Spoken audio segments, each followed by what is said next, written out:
Bonjour à tous, aujourd'hui c'est l'épisode numéro 57 de l'alchimie d'un roman.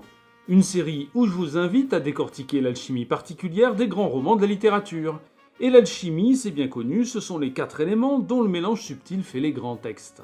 L'eau, le style qui s'écoule, la terre, le milieu où le roman prend racine, l'air, la fiction qui nous élève, et le feu, le message qui brûle derrière les mots. Aujourd'hui, c'est pas trop tôt, je vous propose un auteur monumental que vous avez tous lu forcément, Honoré de Balzac et son roman le plus célèbre, Le Père Goriot. Et comme d'hab, je vous propose de commencer par un résumé de l'intrigue en 1 minute chrono.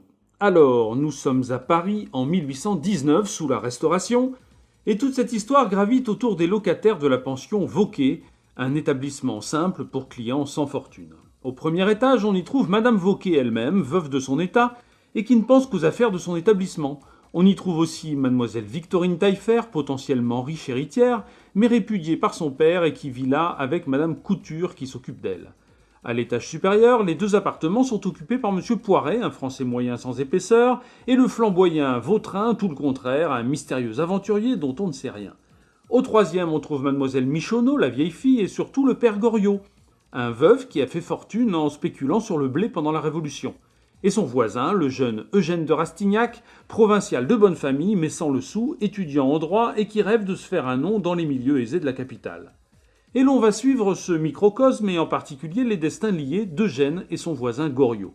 Eugène contacte une lointaine cousine, la vicomtesse de Beauséant, qui l'introduit dans le grand monde. Il y tombe amoureux d'Anastasie de Restaud, mais il comprend vite qu'il n'appartient pas aux mêmes sphères et qu'il n'a pas les moyens de courir ce lièvre. Il comprend aussi, aux surprises, que Madame de Restaud est la propre fille du père Goriot et que le vieil homme en fait se ruine littéralement pour payer les dettes d'Anastasie ainsi que celles de sa 2e fille, Delphine de Nucingen. En toute logique, Eugène tombera amoureux de cette 2e fille, marié à un homme d'affaires véreux qui pompe lui aussi dans les caisses du brave père Goriot.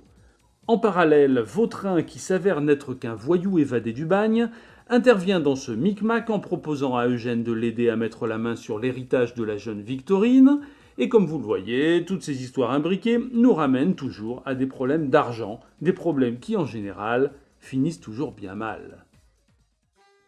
Alors, si vous êtes comme moi, vous ouvrez ce livre en vous disant que vous allez découvrir, ou redécouvrir, un grand classique du roman français.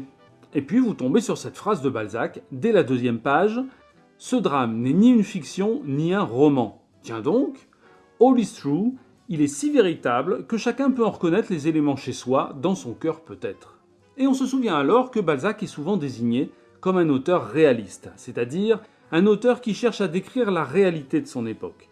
Et en effet, si on le compare à d'autres romans du XIXe siècle, on constate que Balzac décrit des éléments plus crus, plus triviaux que ses auteurs contemporains. Il décrit la vraie vie des gens ordinaires dans une petite pension sans intérêt. Le père Goriot est l'une des toutes premières briques de l'immense projet de Balzac qu'est la comédie humaine.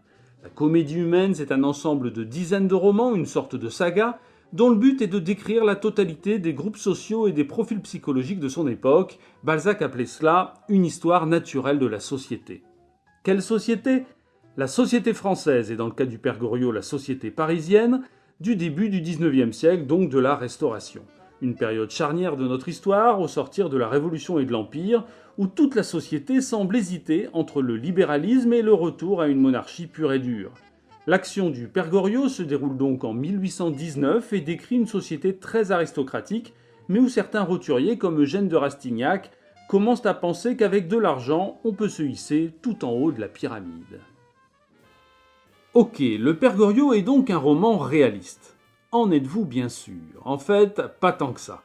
Parce que quand on commence à le lire, on est frappé par son style. Un style très maîtrisé, impressionnant de justesse et de trouvailles dans les images. Par exemple, quand il nous fait découvrir la comtesse de Restaud par les yeux de Rastignac. Il écrit « Elle avait sans doute pris un bain, et sa beauté pour ainsi dire assouplie semblait plus voluptueuse. » On voit bien que ce n'est pas une description factuelle et objective, c'est une belle image, puissante et qui impressionne nos imaginaires. Bref, au lieu du style réaliste qu'on attendait, on trouve plutôt un style grandiloquent, emphatique et finalement très romantique. Un exemple extrême pour bien comprendre. Quand Balzac décrit le père Goriot, voici ce qu'il écrit. Pour bien peindre la physionomie de ce Christ de la paternité, il faudrait aller chercher des comparaisons dans les images que les princes de la palette ont inventées pour peindre la passion soufferte au bénéfice des mondes par le sauveur des hommes. Berdaf, on est loin d'un réalisme journalistique. Donc, contrairement à ce qu'affirme Balzac dès la deuxième page, Le Père Goriot n'est pas un reportage objectif sur la réalité de son époque. C'est évidemment un roman subjectif, une histoire fictive et qu'il écrit pour nous présenter son point de vue, son message. Et ce message, c'est principalement une critique du rôle de l'argent dans la société de son époque. L'argent comme une fin en soi ou comme un outil vers le pouvoir et la réussite sociale. Tous les personnages du roman ne parlent que d'argent. Madame Vauquet cherche à épouser Goriot pour sa fortune. Victorine et Madame Couture ne pensent qu'à l'héritage. Poiret et Michonneau marchandent avec la police l'arrestation de Vautrin, qui de son côté gère la fortune de la pègre, sans parler de Goriot, qui s'achète l'amour de ses filles. Quant à Rastignac, personnage principal du roman, il est surprenant de voir comment Balzac, qui jure pourtant que son livre n'est pas un roman, utilise l'arme absolue du romancier, l'empathie que l'on éprouve pour le héros, pour bien nous faire passer son message. Pour ce faire, il établit un parallèle. Dans un premier temps, il montre comment les filles du père Goriot dépouillent leur père comme des sangsues. Comme on adopte naturellement le parti d'Eugène de Rastignac, on s'insurge comme lui et on se dit que décidément, l'argent pourrit tout, Eugène, notre héros, ne ferait pas une horreur pareille. Et puis, on se rend compte petit à petit qu'en fait, notre bon Eugène fait exactement la même chose avec sa propre famille. Il dépouille sa mère et ses sœurs et il les ruine uniquement pour entretenir ses maîtresses et vivre sous les ors de l'aristocratie. Et par empathie, on n'a rien vu, c'était un piège tendu par Balzac, et on constate que, comme Eugène, on oublie un peu facilement notre vertu pour un argent facile. Et comme si ça ne suffisait pas, le roman tout entier se termine par un retournement, un twist digne de Hollywood, alors que Rastignac est le seul ami vraiment humain à suivre le pauvre père Goriot jusqu'au bout, alors qu'on est sur le point de le croire bon et vertueux, il conclut toute son histoire, à la dernière ligne du roman, en regardant les immeubles chics et en s'exclamant « À nous deux maintenant ». Goriot à peine enterré, le business reprend, cette fois, on a bien compris le message. Voilà, le Père Goriot serait donc un roman bien ancré dans le 19e siècle, réaliste mais pas trop, et qui dénoncerait les dérives de son temps, l'ambition, l'arrivisme et l'argent. Ok, c'est très intéressant, mais le Père Goriot c'est surtout un chef-d'œuvre de la littérature. Et pourquoi ? Parce que le Père Goriot c'est un incroyable roman de personnages. C'est la preuve éclatante qu'il n'y a pas de grand roman sans grand personnage. Facile à dire, mais à quoi reconnaît-on un grand personnage ? Souvent, un bon personnage est un personnage vertical, c'est-à-dire un personnage étroit et profond. Étroit parce qu'il est bien focalisé, il représente un seul thème, il est ciblé, il est archétypal. Et profond parce que ce thème, il le représente à fond. Il n'est pas superficiel, il l'explore jusqu'au bout. Prenons par exemple le Père Goriot lui-même. Le roman porte son nom, c'est dire s'il est important. Le Père Goriot, c'est l'amour paternel. Tout ce qu'il fait, c'est pour l'amour de Delphine et Anastasie. Ça, c'est le thème étroit. Mais si on y regarde de plus près, on se rend compte que le personnage est subtil et profond. Cet amour qu'il incarne est un amour complexe et qui fait réfléchir. D'abord, il est généreux avec ses filles, par amour il leur donne sa fortune. Mais d'où lui vient cette fortune ? De la spéculation sur les grains pendant la Révolution. Ce n'est pas super généreux ça. Il a gagné son argent sur la famine des pauvres gens, donc ok, il est généreux, mais uniquement avec ses filles. Et puis, le récit nous dit qu'il aimait sa femme plus que tout, jusqu'à sa mort. On peut donc se demander si cet amour immodéré pour ses filles n'est pas un report de l'amour qu'il portait à sa femme. Et puis, au détour d'une phrase, Balzac écrit « Il aimait jusqu'au mal qu'elle lui faisait ». De plus en plus bizarre, il n'est donc pas dupe de l'avarice de ses filles, et son amour possède une certaine dimension d'autoflagellation. L'amour de Goriot pour ses filles est un sentiment complexe. Elles ne l'aiment pas du tout comme lui les aime. Elles l'aiment pour son argent, et lui, il achète leur amour en retour. Alors on se demande aussi si cet amour n'est pas le seul sens qu'il a donné à sa vie, et qu'il maintient malgré tout, parce que sinon, il n'aurait plus rien.